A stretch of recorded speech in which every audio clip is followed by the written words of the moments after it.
Suppose that one wrong step can turn your usual routine day into a real struggle for survival. Imagine you're walking down the streets of a city, thinking about your problems, how to make ends meet, or just trying to find a way to make easy money. At first glance, nothing seems to be going wrong, and everything around you looks ordinary. You notice a parked car, luxurious, the envy of passers-by. It's standing off to the side, without an alarm, and no one will pay attention if you open it. It seems like the perfect opportunity. You make a decision, you think it will be quick, easy, and now the doors are open, you're in.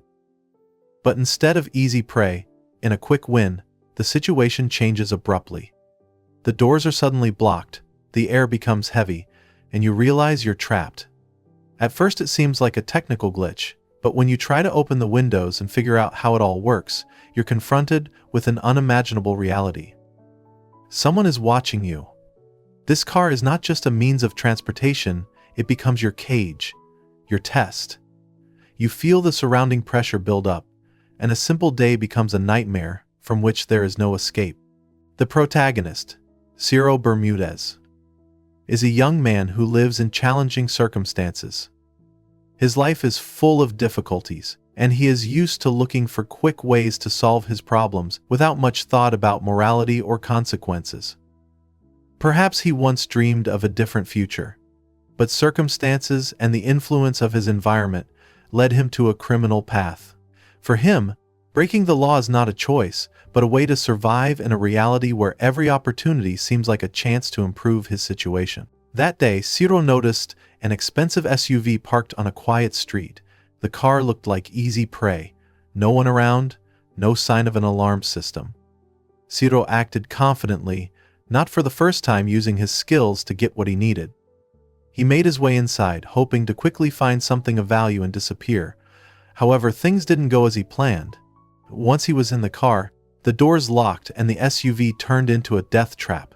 For the first few minutes he thought it was a technical malfunction, but he soon realized he was part of an elaborate plan.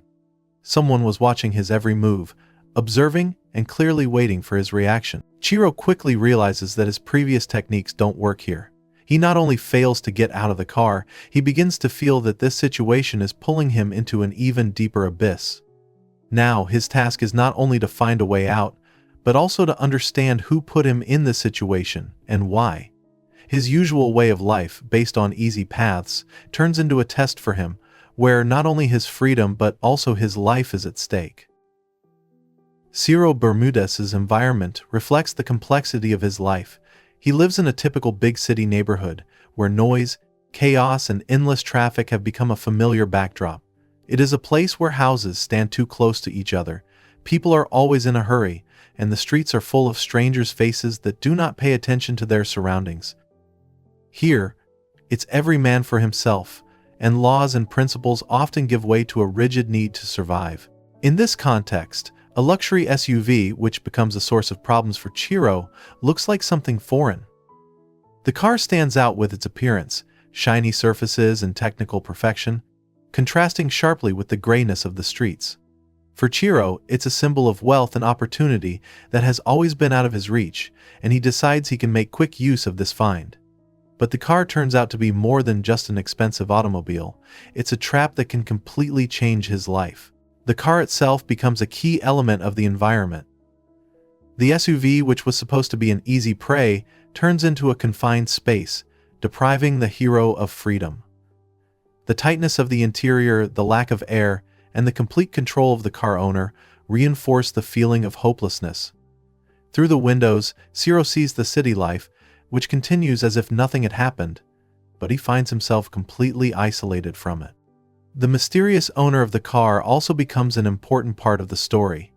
This man, who remains in the shadows, watches Ciro's every move.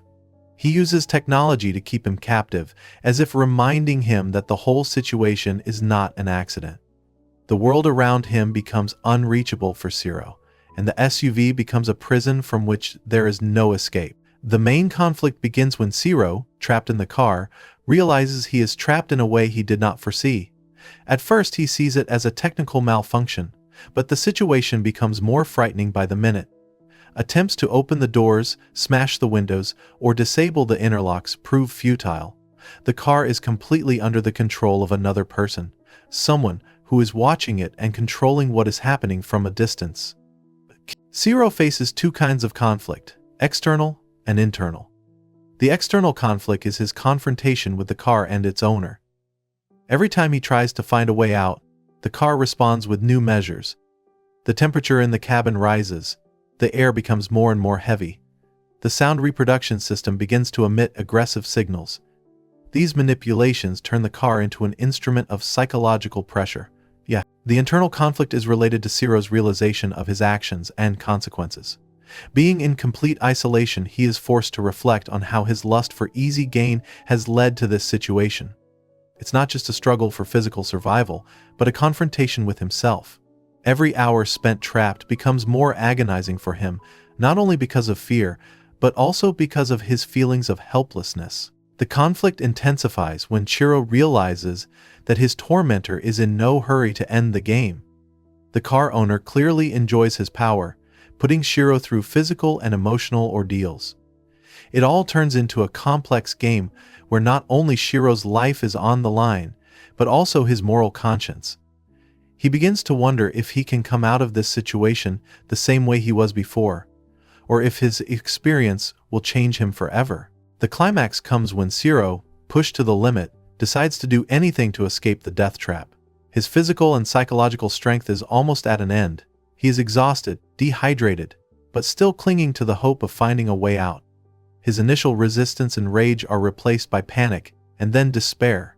He begins to realize that his struggle against the machine, its technology, and its unseen owner is not just physical. This confrontation requires him to rethink his actions and motives. The turning point comes when Ciro stops relying on brute force and thinks about his situation on a deeper level for the first time. He realizes that none of this is an accident. Every detail is thought out, to not only break his body, but to make him reflect on his past. Ciro recalls the mistakes that have brought him to this point and begins to see his trap as not only a punishment, but a lesson of sorts. The car system, previously used for intimidation, now becomes a kind of mirror for Ciro, reflecting his actions. It seems to him that the owner of the car doesn't just want to lock him up physically, but to force him to face his inner demons. This realization pushes Ciro to reevaluate his decisions. For the first time, he wonders, has he really always lived right? Why did his life turn out the way it did? And does he have a chance to make things right if he comes out of this situation alive? This moment becomes pivotal to his inner change. Ciro realizes that in order to get out of this trap, he must not only physically find a way out, but also deal with himself. His realization becomes a turning point in his struggle to escape. The consequences of the situation Ciro finds himself in are far more profound than he could have anticipated. Although he manages to escape the death trap, the price is extremely high. Ciro is no longer the same man who entered the car with the idea of easy prey. His encounter with his own fears, despair, and inner contradictions has changed him forever. Every moment spent in isolation left a mark on him. Physically, he is exhausted, but far more profoundly, he has been changed by his inner struggle. He can no longer look at himself with the same eyes as before, as he has realized that his greed and irresponsibility caused this nightmare. The trap in the car becomes a symbol for him of everything he has tried to avoid in life: responsibility, consequences, and the need to change himself. Ciro also realizes that his actions have affected more than just him. His attempt to take what did not belong to him led to a chain of events that could have ruined the lives of others. This experience forces him to consider how every decision, even the smallest, can have disastrous consequences. However, the resolution of the conflict does not bring complete relief. Ciro still carries dark memories of those moments when he was locked away, deprived of freedom and choice. These memories become a reminder that power and authority, even if it ends up in the wrong hands, can change a person. Ultimately, the aftermath of this story proves to be not only tragic, but also transformative. Ciro realizes that his life will never be the same again. This experience becomes a lesson for him. But the question remains, will he be able to use this lesson to save himself, or will he forever be held hostage to his past?